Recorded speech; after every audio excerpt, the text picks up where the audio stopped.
Show you love me and it's really gon' show. I wouldn't change a thing, no, no. Girl, you looking like a 10-10, ooh, no, no. I just wanna know. Show you love me and it's really gon' show. She said you toxic, boy, you be tweaking. We still gon' fuck on the weekend. Said she got options, she could be leaving. Just gotta give her a reason. Baby, I'm stuck in this. Yes, people, what is going on? We are doing a mid-low drop fade on my client today. I have sectioned off his hair and I am going in with my trimmers right here to set in my bald line.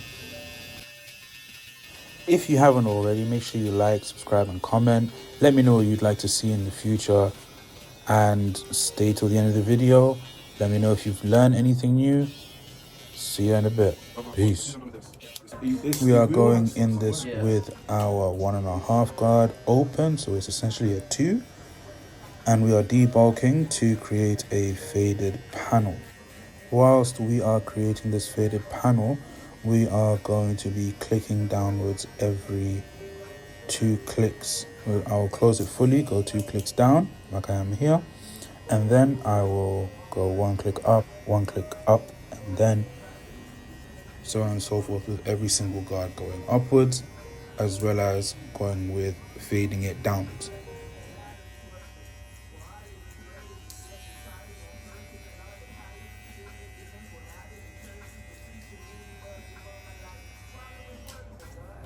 Now, using my 2 guard open, which would make it a 2.5, I am scooping out of the top bulk so I can be able to get that hair out of the way, and we can start the fade process. Doing the same thing we did the 1.5. Fully closed, 2 clicks down, 1 click up, 1 click up again to a full 2, as we will do with a 1 and a 0.5.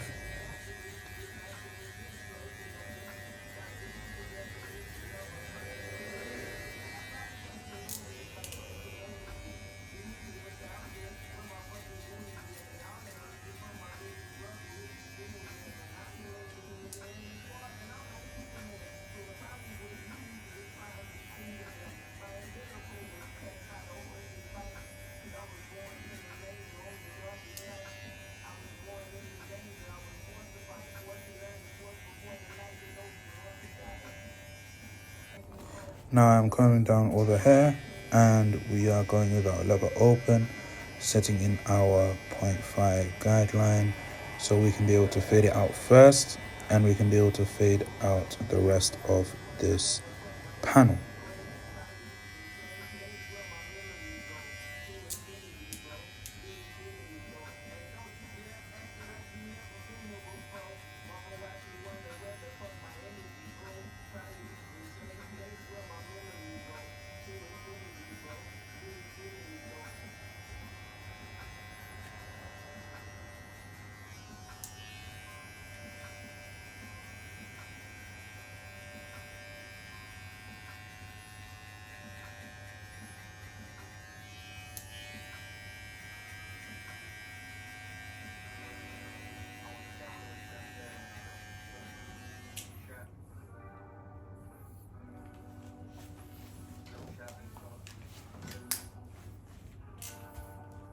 Going in with my 0.5 guard now, fully open, so it's a 1.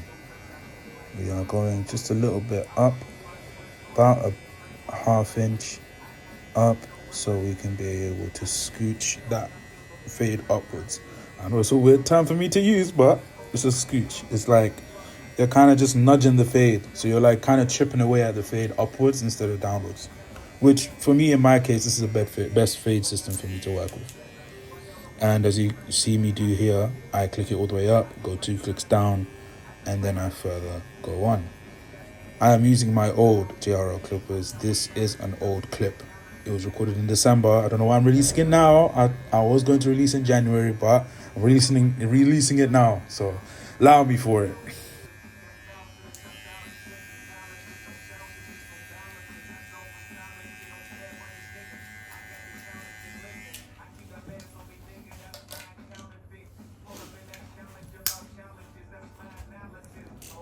Now here, I'm using the 1 guard where it is fully open, and I'll be scooting up again and again and again, making sure I chip away at that fade like it's a piece of marble.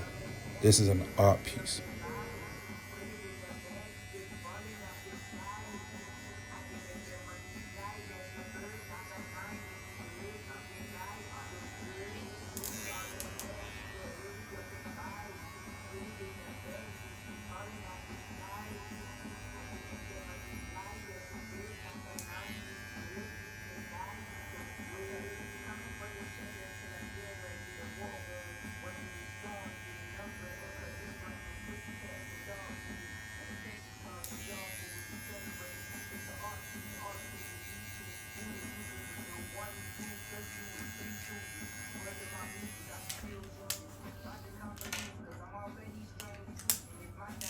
Now we are going back to the 1.5. We are now back at where we started with the debug process. As you can see here, you can see how the fade is coming out. All the lines are being rubbed out. This technique essentially minimalizes detail work as you are essentially getting rid of the darker spots along the way. And if you find doing this harder, then you could do this whole step process, and then you can go back over the fade and see if you've missed any areas or not. Just make sure you always detail. You don't usually see me detail in my videos, but I do detail. But because my technique is so rock solid, it kind of just minimalizes my detail work for me, especially with straight hair. But when it comes to afro hair and afro texture, it tends to lead on to more detail work, because if you leave a certain area which is a little bit darker than the rest, it does tend to like show a little bit. Here I am putting back on the 2 guard, going back open and just getting rid of the top part layer of that panel where I make it much more of a square shape.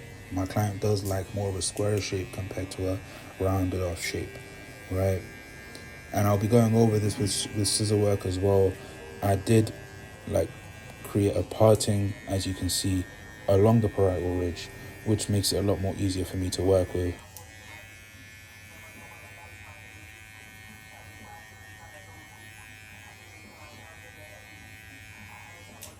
If you don't see it, you'll see it now. I do comb the hair down thoroughly to make sure that there isn't any cowlicks, and I go right under to make it nice, make sure it's nice and neat, so I can be able to snip away. As you see, the way I do it, it makes it easier for me to work with. And for you guys who also, if you guys find it a little bit more complicated for me to like explain how I do my haircuts, just, I'll be honest, watch the Portuguese barbers. Some of these guys are elite. I watched a lot of these barbers. I may not know what they're talking about, but I know about like them adding in like the numbers like 1.5 or 2, but they'll have it titled up there.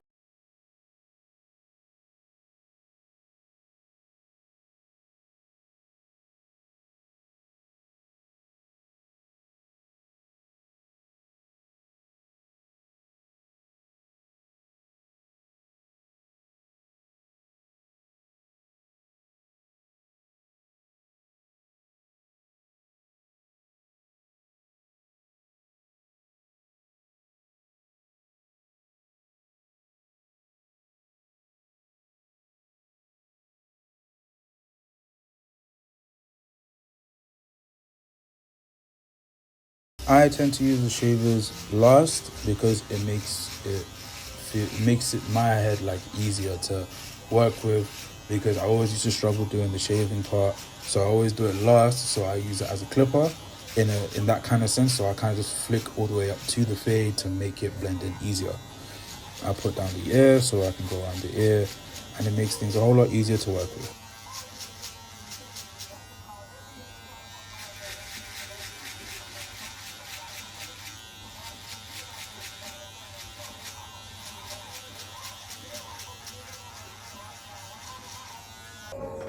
Now moving on to the back. I kind of faded both sides so I can show you the back, how I work with the back. This isn't how I work now. I actually fade the back first and then do the sides, because I find it a lot more quicker and I can be able to cut hair faster that way. I know it's kind of weird because it does take longer to cut the back, but the sides are easier to cut. So this is me showing you guys that I use the 1.5 guard, and then I essentially do the following process at the back as I did the sides.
As I said earlier, sometimes my technique doesn't always, it's not always bulletproof, as I mentioned earlier. So you see me detail here in the back to make things a whole lot easier. My fades tend to be more of a stretched out fade compared to a compressed one. It's just how I work. It's just how I've been doing it. It makes things easier for me, and the client loves my kind of fade. So